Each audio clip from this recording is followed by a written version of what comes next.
Aujourd'hui, je vais vous montrer pourquoi je sors souvent le fouet avec mes chiens. Le jeu, bien sûr. Si votre chien devient sourd et qu'il y a quelque chose d'intéressant en extérieur, ce jeu est fait pour vous. Je vais donc poser tout simplement une friandise au sol. Pendant que mon chien la mange, je vais à l'opposé et je l'appelle. Dès qu'il revient, oui, et je récompense. Et je répète, je répète, je répète. Tel un coup de fouet, mon chien doit se retourner et revenir vers moi. Quand cette étape est facile, je lance maintenant la friandise.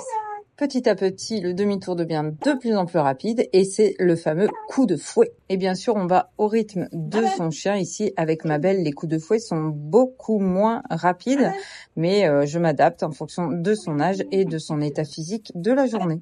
Une fois que c'est OK dedans, je vais aller le faire dehors dans un endroit calme.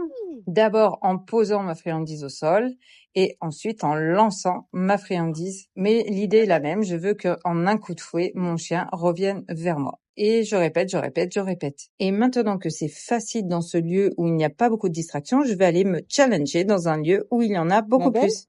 Ici, c'est le royaume du lapin, donc forcément, la réponse est beaucoup plus longue.